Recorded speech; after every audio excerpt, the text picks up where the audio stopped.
lo que podemos ver aquí, hermanos, podríamos llamarlo epitafio. ¿Sabe qué es un epitafio? Que muchas veces, pero bueno, a lo mejor vemos que son palabras que están en una tumba, pero el epitafio en realidad sería como también las últimas palabras. Serían las últimas palabras que surgen de un corazón que está consciente ya de que de su muerte. El epitafio puede ser palabras cortas o pueden ser extensas, porque muchas veces la familia, bueno, ni siquiera la familia, la propia persona que está muriendo, dice: llama por favor a tus hermanos. ¿Sí? Sabe que queda poco tiempo. Y yo puedo ver aquí en estas palabras que Pablo se está técnicamente despidiendo. Sin embargo, por lo general, en los epitafios, ¿sabe qué, hermanos? Le sucede el efecto, como dice el buen mexicano. Las palabras que dice una persona que va a punto de morir son sentimientos muy reales, sin nada de hipocresía. La gente finalmente se da cuenta que ya no tiene nada que esconder. ¿Me explico? ¿Le importa algo? ¿Le preocupa el mañana? Sabe que ya. ¿Le preocupa lo que la gente pueda decir de él? No. Entonces reflejan precisión y un sentimiento sincero de lo que él cree. Voy a compartir algunos epitafios, tres epitafios que me parecieron interesantes. Napoleón, antes de morir, dijo: muero antes de mi tiempo, y mi cuerpo volverá a la tierra para ser comida de gusanos. Tal es el destino que espera pronto al gran Napoleón. Gandhi, un líder religioso, ¿de qué religión? La religión hindú. ¿Usted conoce los hinduistas? Sí. Este renombrado líder escribió: mis días están contados. Es poco probable que viva mucho más tiempo. Tal vez un año, un poco más, pero por primera vez en 50 años me encuentro en un Senegal descorazonador. Todo a mi alrededor es oscuridad, oro por ver la luz. Un estadista francés conocido como Talleyrand, del siglo XIX, escribió en un pedazo de papel que puso en esa que le llamamos mesita de noche, o para nosotros le llamamos ¿qué? Buró, ¿verdad? Esos que están al lado de la mesa. Y ahí dejó ese papel donde él escribió esas palabras: he aquí, han pasado 83 años. Tantos afanes, tantos agites, tantas ansiedades, tanta malevolencia, tantas complicaciones tristes, y todos sin resultados diferentes a la gran fatiga de la mente y el cuerpo, a un sentimiento profundo de desaliento con respecto al futuro y desasosiego con respecto al pasado. Hermanos, cuando escuchamos algunos de estos epitafios, la realidad es que son totalmente muy diferentes a lo que vemos en las palabras de Pablo. Las palabras de Pablo, hermanos, parecen más bien palabras de fuerza, de triunfo, de verse como alguien que ha corrido, como él dice, de la mejor forma. Una vida que ha sido grata en todos los sentidos, y él puede decir que se muere feliz. ¿Me explico? Que está satisfecho de todo lo que él ha hecho. Entonces, aquí podemos ver, y quiero solamente acotar, que habían pasado cerca de 30 años después Cuando él escribe estas palabras, habían pasado 30 años. Cuando él iba camino a Damasco y se encontró con quién, hermanos. Y yo corrijo, no se encontró. Jesús salió a su encuentro. 30 años después, Pablo escribe estas palabras. Y lo que puedo ver, repito, a diferencia de los epitafios o de las palabras de muchas personas al borde de su muerte, es que él no tiene remordimientos. Remordimientos son cosas que uno se queda porque son cosas que no pudo ¿qué? Hacer, decir. Se queda eso en su corazón. No veo remordimiento, no veo lamentaciones de cosas importantes que él haya dejado. En muy pocas palabras, pero como lo haría solamente un hombre que fue inspirado, divinamente inspirado por el Espíritu Santo, él, lo que vemos aquí en estas palabras, es un himno de triunfo. Un hijo de Dios que fue usado plenamente por el Espíritu Santo, por la persona de Cristo. Si Pablo tenía algo, hermanos, él tenía constantemente claridad sobre lo que Jesús había significado, sobre lo que Jesús era y sobre lo que su sacrificio perfecto en esa cruz equivalía. No solo afirma entonces en esas palabras, o no solamente podemos ver una vida hermosa de trabajo, sino que más bien esas palabras no solamente se quedan ahí, sino que se convierten para todo creyente en palabras que motivan a nosotros, a cada uno de los hijos de Dios, cuando escuchamos estas palabras que él escribe en este capítulo 4, vemos ahí que son palabras que nos motivan, que nos alientan a esforzarnos, todo con un objetivo, hermanos: llevar una vida de servicio fiel al Señor y a ese Dios que amó a Pablo de una forma singular y se entregó completamente. Entonces, ya había dicho antes que Pablo escribe esta carta. ¿Y por qué le escribe esta carta, hermanos? ¿A quién se le escribe? Lo sabemos. ¿A quién? A Timoteo. Pero ¿cuáles eran los motivos, hermanos? Es que Pablo de repente pues, tenía muchos momentos de ocio, y entonces pues, como no tenía nada que hacer, pues agarraba y se sentaba a orar y dijo, voy a escribir algo. No, Pablo tenía preocupación por quién, hermanos, por su hijo. No sabemos que haya tenido hijos, pero sí tenía muchos hijos. ¿De qué, hermanos? En la fe. ¿Y qué hace un padre, hermanos? Se preocupa por quién. Y máxime cuando sabe que sus hijos están teniendo problemas. ¿Y qué es lo que estaba enfrentando Timoteo, hermanos? Estaba en la iglesia de Éfeso, una iglesia que estaba siendo fuertemente atacada por falsos maestros, falsos profetas, falsos maestros.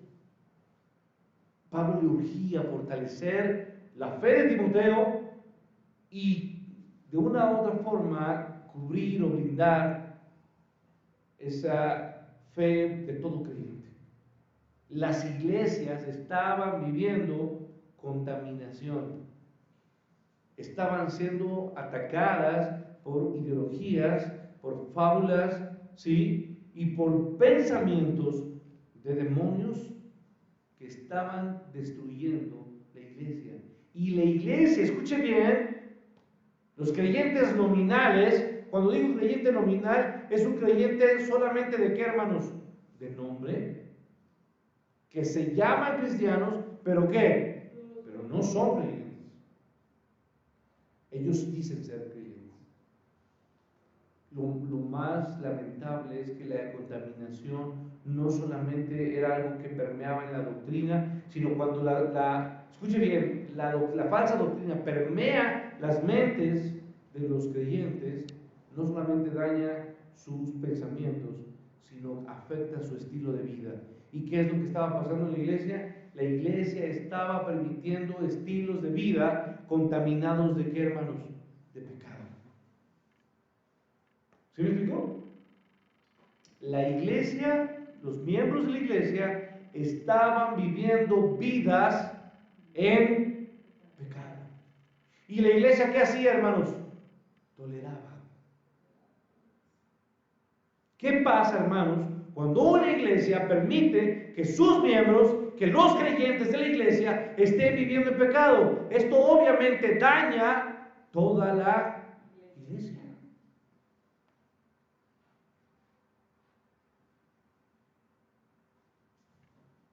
Entonces, los falsos maestros estaban distorsionando la verdad, provocando que muchos creyentes apostataran de la fe, como lo dice el versículo 1. ¿Qué dice el versículo 1? Ajá, pero que dice que juzgará los vivos de los muertos en su manifestación y en su reino. No, pero ya me estoy de la primera carta. Vaya usted a la primera carta, capítulo 4:1. Dice, pero el Espíritu dice claramente que en los postreros tiempos algunos, ¿qué van a hacer, hermanos? Apostatarán de la fe, escuchando a espíritus que engañadores de doctrinas de demonios. Entonces muchos creyentes, a ver, hermano, póngame atención, creyentes verdaderos estaban tolerando el pecado. ¿En dónde, hermanos? En sus vidas.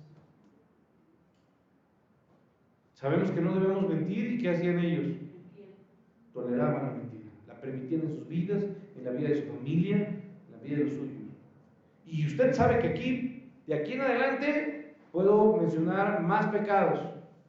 Y esos pecados se estaban permitiendo, ellos estaban apapachando, tolerando, siendo tolerantes a el pecado. Entonces, esto traía preocupación a Pablo. Esto estaba siendo una conducta, y lo digo de esa forma, hermanos, ellos preferían agradarse a sí mismos antes que agradar a quién, hermanos, a Dios. Preferían agradar a otros hombres antes que a Dios. Agradarse a ellos, agradar a los hombres, pero no estaban buscando ser fieles a quién, hermanos, a Cristo. Pablo sabía que su encarcelamiento era definitivo. Lo que quiero decir, hermanos, es que Pablo sabía que él ya no iba a salir vivo. ¿De dónde, hermanos? De la cárcel. Él ya sabía esto. Lea conmigo el versículo 6, por favor, hermano. ¿Qué dice el texto del verso 6? Por favor, léalo. Porque yo ya estoy para ser sacrificado. Ahí me detengo, hermanos. ¿Pablo sabía o no, hermanos? Sí. ¿Tenía esperanza? ¿Les dice, pronto voy a ir a verlos? No. Entonces, hermano, sabían que él no saldría. Y la única forma que saldría de la cárcel, hermano, ¿sabe cómo era? Como diríamos, con los pies por delante. Él ya lo sabía. Era un momento entonces difícil para Pablo, pero en realidad, hermano, también sabía que era un momento difícil para su hijo Timoteo, para la iglesia en general. Y sabía que Timoteo estaba teniendo complicaciones, pero hermano, usted también debe de recordar que Pablo, ya por su edad, no era un chamaco, tenía problemas, ¿cierto, no, hermanos? Físicos. No sabemos, pero usted recuerda que Pablo tenía un problema del cual el Señor había físico, del cual el Señor le había pedido, ¿cuántas veces por lo menos? 3 veces. ¿Y Dios lo había sanado? No. Y le dijo, bástate mi gracia. Era una enfermedad, era un problema un dolor que le golpeaba el cuerpo, y simplemente a Dios no le plació, ¿qué, hermanos? Quitárselo. Y por eso muchos a veces decimos, Señor, no entendemos qué es lo que está pasando. Un aguijón, ¿no? Es lo que él le llama.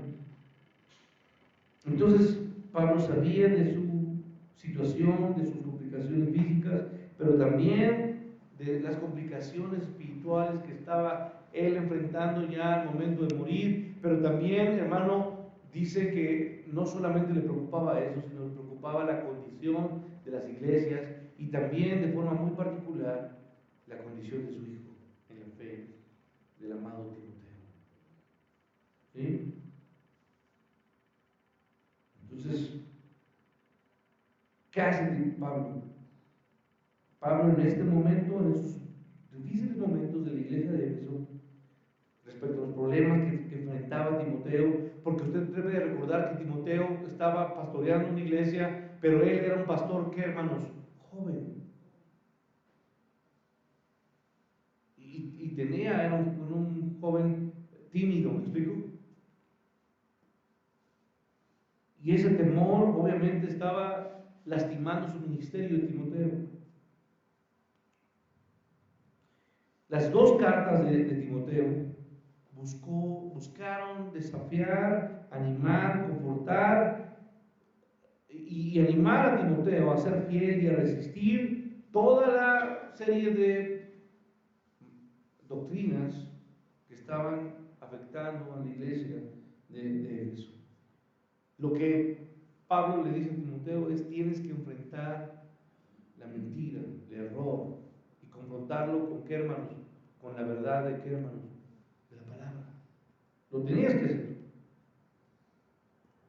En palabras de un teólogo, Pablo lo que estaba haciendo era bajando los brazos para que Timoteo pudiera ahora hacer las veces como Elías le dejó el paso a quien, hermanos, a Eliseo. ¿Sí me explico? Era dejarle el lugar ahora a Timoteo de crecer, y quería que su hijo en la fe, hermanos, tuviera la capacidad de poder convertirse en un hombre que fuera un ejemplo perfecto para la iglesia en esos tiempos difíciles. Y aún así, a pesar de sus preocupaciones de Pablo, de la preocupación profunda de la situación que estaba golpeando las iglesias y de la situación de Timoteo, las palabras finales de este hombre, Pablo, reflejan paz, calma, elocuente, que puede solamente venir de un hombre que confía en quién, hermanos, en Dios, que ha puesto toda su confianza en el Señor. Solamente esto podía ser dicho por Pablo. Entonces, aunque Timoteo no tenía de ninguna forma la estatura espiritual del monstruo de Pablo, porque era el gran nombre de Dios como Pablo, y Timoteo pues en ese momento no podía medirse con la estatura de Pablo, pero estaba Timoteo en un grupo selecto de hijos de Dios en ese momento histórico de la iglesia, donde Timoteo se convertiría en una parte, en una herramienta o en una pieza fundamental para el extendimiento del reino. Entonces, lo que quiero decir es que de una u otra forma, ¿quién fue el sucesor de Pablo, hermanos? Timoteo. ¿Sí? Timoteo. Y miren, quiero que me acompañe a esa escena que vemos allá en Josué. Por favor, vaya usted al libro de Josué en el capítulo 1, porque aquí veo una figura paralela a lo que vemos con Pablo y con Timoteo. Vea usted, por favor, si puede tener ahí Josué capítulo 1, hermanos. Y solamente voy a leer unos versículos.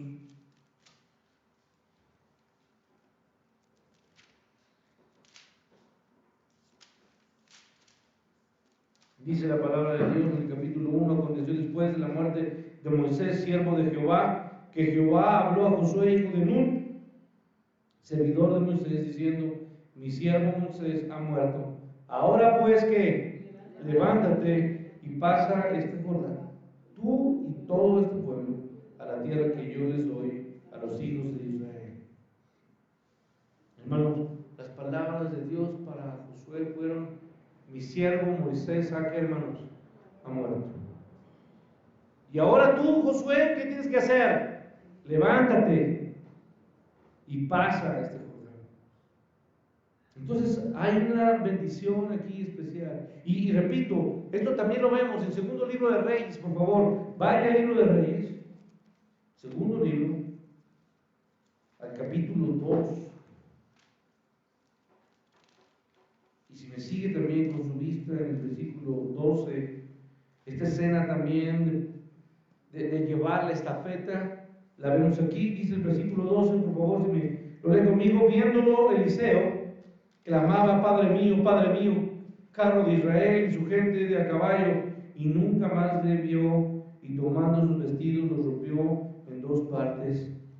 Alzó luego el manto de Elías que se le había caído, y volvió y se paró a la orilla del Jordán, y tomando el manto de Elías que se le había caído, golpeó las aguas y dijo: ¿dónde está Jehová, el Dios de Elías? Y así que hubo golpeado del mismo modo las aguas, se apartaron a uno y a otro lado, y pasó Eliseo. Verso 15: viéndole los hijos de los profetas que estaban en Jericó al otro lado, dijeron: el espíritu de Elías reposó sobre quién, hermanos, sobre Eliseo. Y vinieron a recibirle y se postraron delante de él. Entonces, hermanos, aquí, atención, voy a terminar con esto. Josué sustituyó a quién, hermanos, a Moisés. Eliseo sustituyó a Elías, grandes hombres de Dios. Y ahora Pablo va a ser sustituido por Timoteo. Este pasaje podemos ver cómo Pablo examina su vida. Lo que hacemos, hermanos, cuando ya hay momentos, yo lo acabo de hacer, cumplí 45 años, y uno tiene que hacer reflexión sobre qué, hermanos, sobre lo que ha hecho. Y Pablo llegaba un momento donde tenía que pensar en lo que él había trabajado, pero también en la situación que tenía presente y también en la situación que vendría que en un futuro. Tenemos que pensar en esto. Todos estamos. No solamente podemos pensar en el presente. Usted tiene que pensar por esos niños que ve usted pequeños. Tiene que pensar y reflexionar en las cosas que han pasado, en las cosas que usted ha enfrentado, en las cosas que usted tiene ahorita, pero también en las cosas que vendrán adelante. Y Pablo hace este examen, esta evaluación, examina su vida en tres perspectivas. Desde el versículo 6, él ve su vida al final, ve su ministerio terrenal, y él termina diciendo: hermanos, estoy, ¿qué, hermanos? Listo. Y es por eso, hermanos, que yo estoy cierto que aquel himno que usted y yo conocemos, que dice: estoy, ¿qué? Listo, si que él, ¿qué? Si él me llama. Hermano, usted y yo tenemos que estar listos.